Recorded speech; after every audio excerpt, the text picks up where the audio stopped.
A very good day to you, and welcome to our section called Leaders Are Readers. This is your host, Doc Ant, and with me today, a man that actually needs no introduction, known by the world, in the business world in particular, the one and only Stephen van Basten. Stephen, how's it going, man? It's lekker. It's always good, man. Always good. And nice to see you again. I haven't seen you for a while, and certainly not live, but even in this form. So lekker to see you again, man. You're looking good. Fantastic. Stephen, I am referring to you and I are going to do a series in terms of this book that you've just written called So You're Running a Small Business, Now What? And you're talking about a coach in a box with 40 plus interactive AI prompts. So, which means this book is around the angle of artificial intelligence. So, just before we get into that, just give the people a sneak peek why Stephen van Basten decided to write this book on AI. Yeah, 100%. So it is my sixth book in a series. So my first one was So You're Alive Now What, which is a philosophical book about the meaning of life. Then So You're Engaged Now What, which is really wedding planning. Then So You're Married Now What, which is how to stay married, because Doc, it's easier to get married than to stay married, and so we need to work our skills on that one. For sure. And then I had Relationship Mastery, which was actually a business book. And now finally, So You Run a Business, Now What? And so it really is a series of now what books that kind of progress naturally. So I did a very interesting course on actually coaching with some very, very good people overseas. And part of that was an AI assisted entrepreneur course. And that kind of came free with it. And just open at that point, I had no clue really about AI. I had looked at ChatGPT, but not really cooked it for what it really is. And the first sprint was about, I think it's 8 sessions, and I just watched and I understood nothing. We are now over 60 years old, so it takes a little bit longer. But the second time I got it, and I realized just how big AI is, how much time it can save, and because of that, money it can save. And so then I was just thinking, so I was starting the coaching on the small business coaching, and I really focus on small business owners. I've got a nice target market, small business owners who are already successful, who want to take the next step, make quick decisions, work hard to manifest their stuff, and then Let's quickly see talk about that. things. I think the reason why, and this is why I'm very excited to have you and I actually investigate this process over the next few weeks, because if you look at small businesses, entrepreneurs, we find that as many as 500 businesses a month are closing down in South Africa, which means people have got great intentions. They've got an entrepreneurial flair, but they just don't know how to run that small business successfully. And now we've got this challenge of AI, and that is that if you do not become best step forward, front foot in terms of what to do with I think more businesses are going to close because that's the nature of artificial intelligence, because it's an accelerated approach to business. What's your take on that? Yeah, 100%. So, look, I don't think AI is going to close businesses as opposed to really just improve them. So, the thing is, I wrote this book using AI, and actually my publisher was quite confronted. He said, "Oh, AI has written a lot of this book." I said, "Yeah, absolutely. If you need to put written by Stephen van Basten and ChatGPT, I'm not claiming I wrote it all. But Doc, I had to still ask the right question. I had to decide on the chapters. I had to decide what was good or not. I had to tweak it and that." So what it really did was I could have got all of that information on Google, right? It's just ChatGPT's faster, quicker. When you Google something, it comes up first with adverts, right? And then you've got a million different options you have to choose from. ChatGPT just comes and gives you an answer, which is much, much simpler for me. So the first thing you and I learn, if we're honest about it, the first thing we learn is that the budding entrepreneur that's got his own small business is that you're actually saying to him, my friend, if you have not been exposed to ChatGPT, you're behind. You Yeah, need to be 100%. aware of the tools available out there to how to run a business successfully. Am I right? 100%. Let me give you a cool example. I created a social media video in about 15 minutes. Now, it's 80% accurate and good, right? Okay. 5 years ago, before AI, that would have taken you 6 weeks and it would have cost you 10 grand. It took me 15 minutes, cost me nothing. Well, you have to have a paid version of ChatGPT. So I guess it cost me $400 for them. But I can do that over and over and over. It's just absolutely revolutionary and time saving. Time is money. That's it. But that proves one point. That actually proves that you are using artificial intelligence, the very medium that you are now advocating and speaking about and educating your entrepreneurs about, is that you're using artificial intelligence to actually establish what you want to establish. And this is a call to say to them, come join the club. I'm going to teach you. You're running a small business. Now what? And that's exactly what you're doing. Yeah. And the nice thing is, if you look through the index and the contents, the book actually focuses on all of the aspects of running a small business, and just uses AI to tweak it, or to take another look at it, or to analyze it. So if you don't especially if you're starting out, if you don't have a vision statement and a mission statement, AI can generate, when my prompts can help you generate it, but then you still need the human in the loop. And that's why, I don't think AI is such a problem in terms of stuff. You still need somebody to tweak it, to look at it, to approve it, to change it, to tweak it. We need the human in the loop. What will happen though is people will get quicker at what they do. So maybe instead of being worried about being fired because of AI, maybe the outcome, a beautiful outcome, would be we all work 10 days, 2 weeks a month, and Balasbak the other 2 weeks, or play golf or do karate or whatever it is. So maybe it'll just help us finish our work quicker so we can get on to more important stuff. Okay, now let's losing our job totally. Let's look at the practicality. Obviously, immediately had my attention, we know, being in business, when you spoke about vision and mission, we know that this budding entrepreneur, the guy who's got his small business, if he doesn't have his vision in place, if he doesn't have his mission clarified, I mean, he doesn't know where he's going. You can aim at nothing every time and hit it. But when you have vision, it's crystal clear, you've got a goal, you've got a target to which you direct it. Now, how did you use AI to help them establish that clarification of the vision? Let's talk about that. Sure. So, firstly, there's an interesting statement that is, keep the main thing, right? Yep. But if you don't know what the main thing is, you can't keep it the main thing, right? So it's like our wedding vows. Our wedding vows are very specific. I'm going to stay with you for the rest of my life, through good and bad, sickness and health, poor and rich, until one of us dies. That's a beautiful vision statement right there in our vows at the altar. And so with a company, you need the same. The vision statement to me is where you see the business going in 20 years, let's say, and the mission statement is how you get there. Absolutely. So I've formulated some very clever prompts, and it really makes AI your business coach. So the prompt will say something.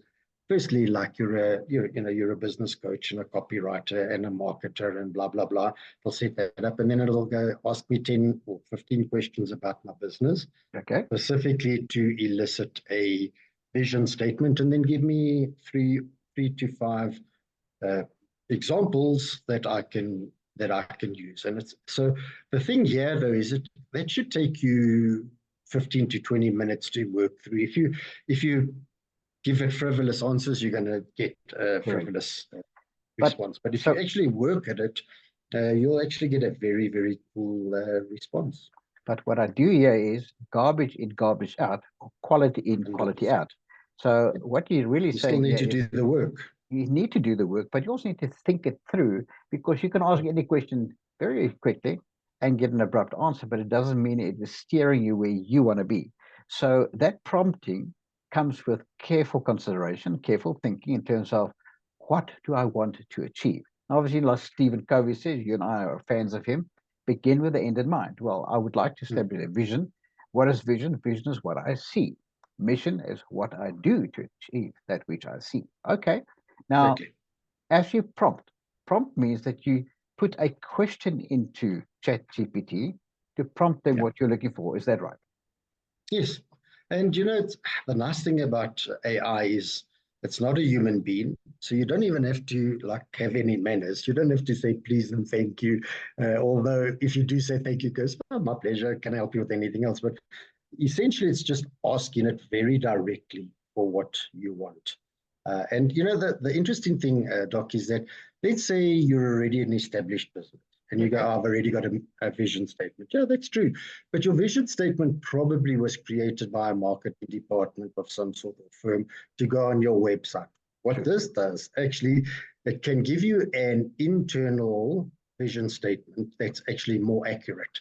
So, Okay. so I often laugh because actually a true vision statement would be, I want to become a multimillionaire by selling XYZ, but you can't put that on your website, right? But True. actually, this is part of what it's all about. So what this produces is kind of an internal vision statement as well that shows you your true north. And it's not fluffy around customers, etc., etc. Although you can do that, and I have used mine. So on my website, I've got my vision statement and then my AI generated vision statement just to Okay. show the difference between, and that I've taken it and tweaked it to own it in my own words. Because you see, when it comes to that prompting that you put in, like I know that you're a karateka, which means there's no ways if you do not know the sport that you can go and put in prompts about the sport because you know nothing about it. Because whatever answer will come towards you, you won't even know if it's right or wrong because Yeah. you know nothing about it. And I think it's the same with business entrepreneurs. You cannot hunt down a vision statement in an area that is so uh, convoluted that you don't understand it. That Mm. actually defeats the object because AI needs to be a simplified approach to what you want to do. And is that I know that you later on will teach about the USP, the unique selling propositions, like that spear point of exactly what you want to achieve. But the way you prompt is so, so important. So, am I right in understanding one of your goals with meeting with these online entrepreneurs on a regular basis is to teach them how to prompt properly? 100%. So actually, I have just put the finishing touches to the second edition of the book, thanks to you. And because we added in your piece, right? And it's actually now has about 60 prompts. What will happen is, if you use the book on your own, or if you go through it with me weekly, you at the end of it will have a very good feel for how to create your own prompts. And in fact, I predict most people will do a couple of weeks or a couple of months with me and then just move on their own Yeah. because they're empowered to do so. The other nice thing I just wanted to highlight, Doc, is that the prompt kind of will ask you things over and over for the vision and the mission and the value proposition and the niche market and the target market. But what it's doing is each time it's asking the questions, you're answering and you're answering. And in my opinion, the biggest problem for small businesses is that you don't have a board of directors. You Okay. don't even have a management team around you that are pushing you and asking you the difficult questions. You on your own. You're working in your business all the time and not on it. You never come out to strategize, and you don't have anyone keeping you accountable. Let me So hold you. Let this me is a hold you way for a of just moment. You go just 100%. that wisdom there. You're not working in your business. You're working on your business. Elaborate, because that to me is the crux of what you want to achieve. Yeah, 100%. Now, even from an inner game point of view, and from visualization and creation and manifestation, even in the good book. I mean, I love to speak about the Old Testament. In my Mm-hmm. opinion, the first sentence there was, in the beginning was the word. And so you're working with words, and you say in words, even if they're not allowed.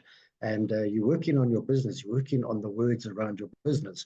Yeah. So, I mean, you could do vision statement 100 times, and just Okay. as you're going through that process, you're thinking about your business, because it's asking you what your business is about, what you want to achieve, where you want to go.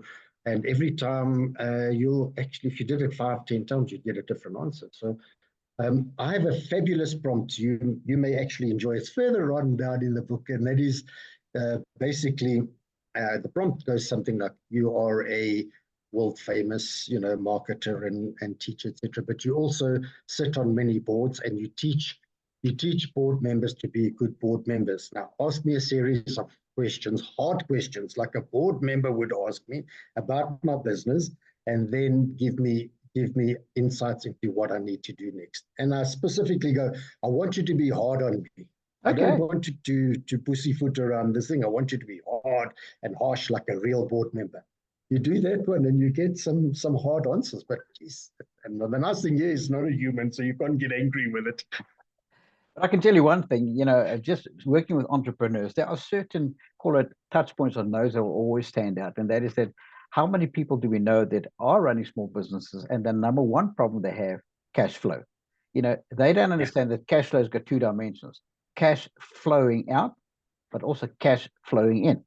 And they so misunderstand this. So I'm pretty sure that of in itself, when you have your group of people together, that you will have, in a sense, group power, or where different people with different experiences can talk about cash flow, and how cash flow can literally trip you up or become your success and become your secret weapon because your cash flow was well planned.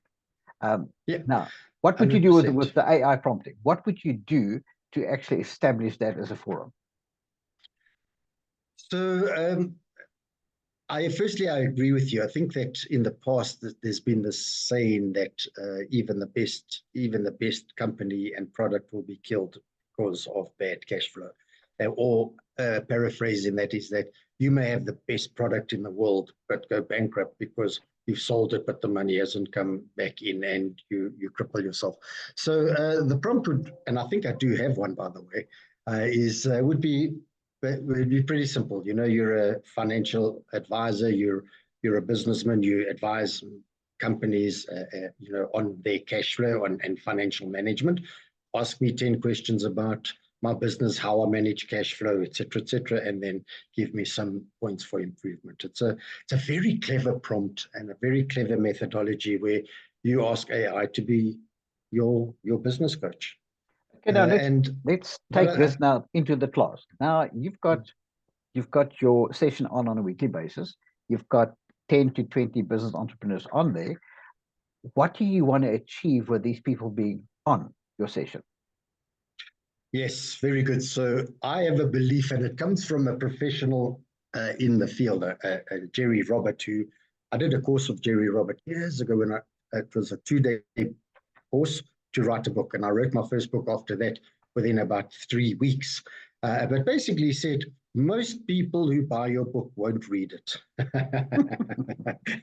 So you go and you do a talk, they buy your book, and it's a memory. They put it on the shelf there and they see it. But most people who start your book won't finish it, even those who do. So I'm also aware of human behavior, right? Mm-hmm. And I know this. I mean, how many books have you bought that you started but didn't finish? How many CDs did you buy that you listened to once, but you put it on there and you've created this nice big stack of CDs in the olden days, right? We don't do that anymore.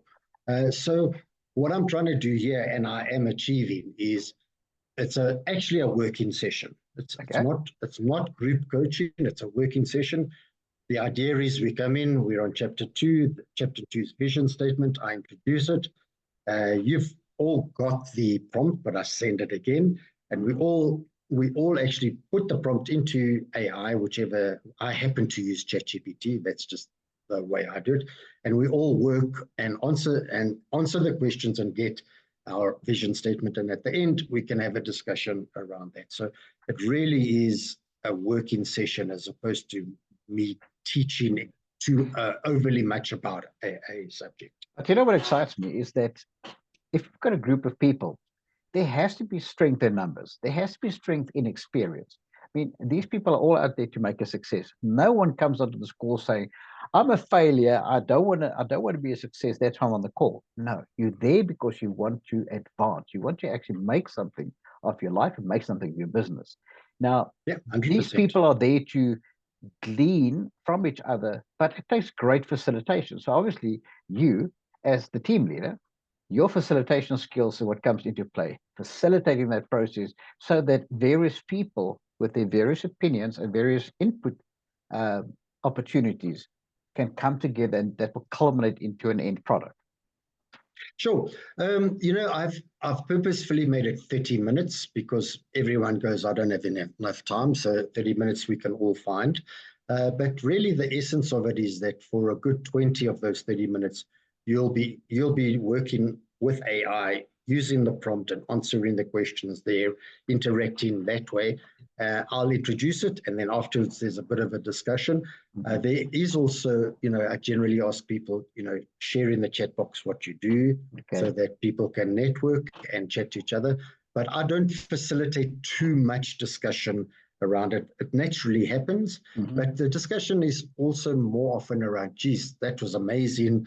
I've got some incredible outputs, and everyone, the thing here is everyone's vision statement will be different. Everyone's output will be different. I'm just facilitating the working session so that they actually do it. So you bought the book. Maybe my next book should be, so you bought the book, now what? Now what? But you know what? You need to read it and do the work. But you know what's awesome for me, Stephen, and that is that the number one problem I have why people don't read books, why people don't attend courses, because they actually don't have time to go and do the homework and sit by themselves.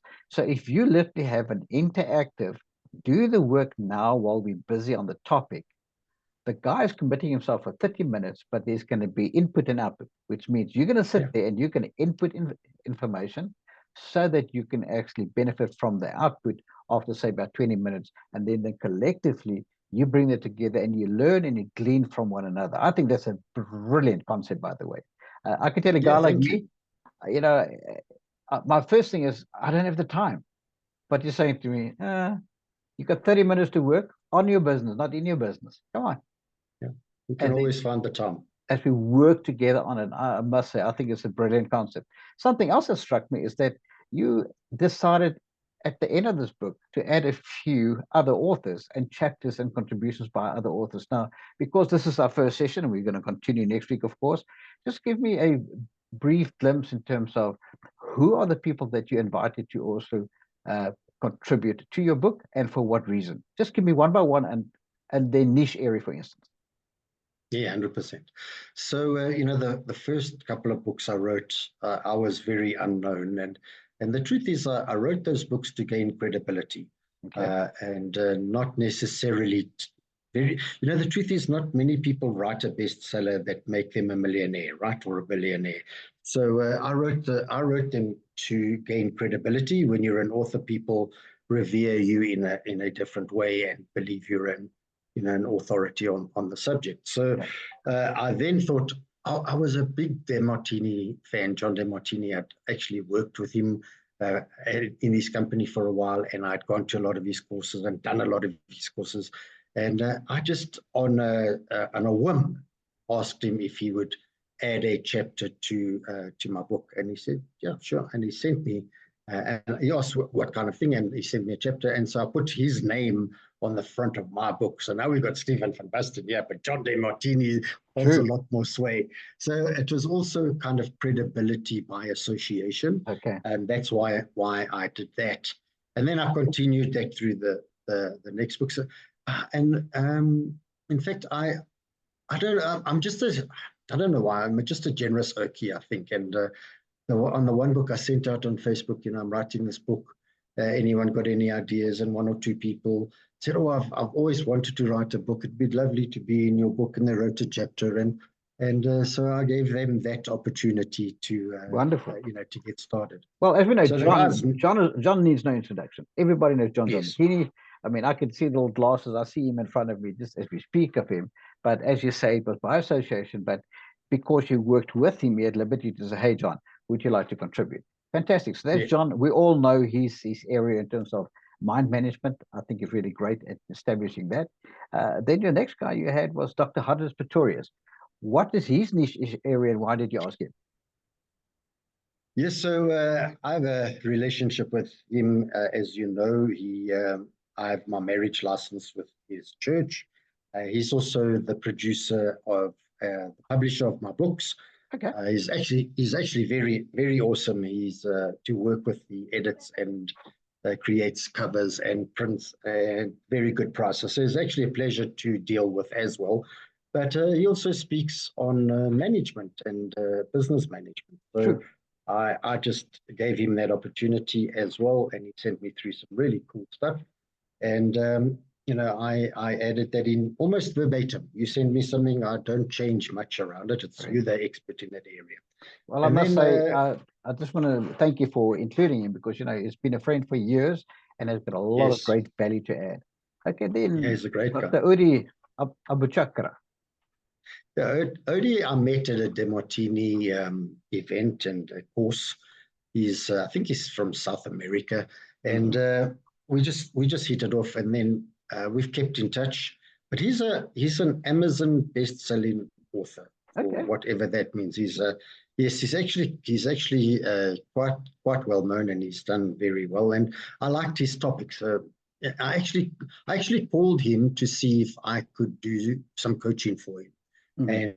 And I told him about my book, and we migrated to this him adding in a chapter on fear forward, which is actually all about facing your fears and head on and just taking the plunge even though you're Yeah.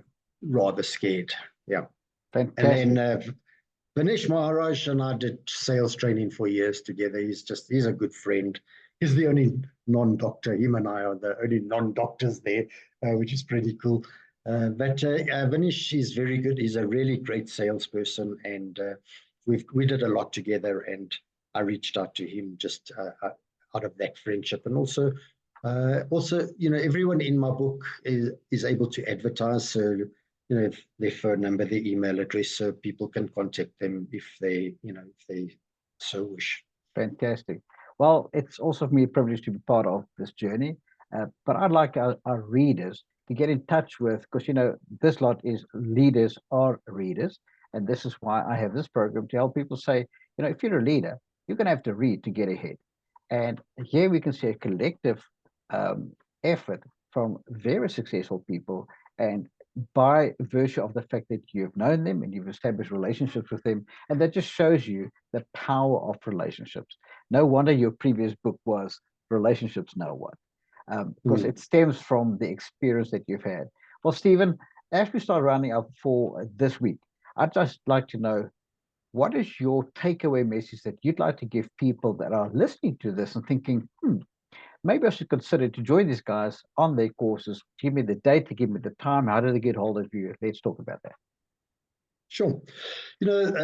I think the overriding thought here is that there's definite evidence of people or business owners who have a coach or who have a mentor or who have a formal way of getting help that they actually do better than others. So there's a concept: what got you here won't get you there. If you're in a place and you want to get somewhere else, you need different thinking, different thoughts, different ideas, different assistance. And that's what a coach does. And that's what, AI could become your coach that way. So we meet every Tuesday at 3:00 for just 30 minutes. And we go chapter by chapter. And we've only just started. So there's one session that's been missed so far, but they're recorded like this, and you can go back and do them at your own time. That was going to be my question. So somebody listened to it. Oh, I missed the first session. Is there a catch-up session? Yes or no? Yes, 100%. So it's easier now because we're going to session 2. So on Tuesday before, for half an hour, I'll do session 1 again. But there'll always be people joining. So I'll always have a catch-up session, or people might be struggling or want to have a little bit more direct input. If there's time, we could do that there. In the actual 30 minutes, I really want to keep it to people doing the work, doing the prompts. It's a working session, not a coaching session. Fantastic. It's a working session where you make AI your coach, not me. Well, I can tell you what I look forward to, and that is that as we take people on this journey, you and I have literally said, how can we help more people know about what we're doing? How can we be the benefit to others out there? Because what is our heart passion is to have leaders become readers, number one. And number two, Yes. for entrepreneurs and business people to go to the next level. Why battle if there's help around the corner? And there is obviously power in many people coming together. And ladies and gentlemen, all I want to say is this is my man, Stephen van Basten. We're looking forward to speaking to him on a regular basis. And there you have it. please check in half an hour before 3 o'clock if you did not do session 1, so you can do your catch-up session. The session number 2 will be at 3 o'clock. This is South African Standard Time. And then you are welcome to join in the multiple sessions that will take you forward. And the question was, you run a small business, now what? We see you on the course. Take care.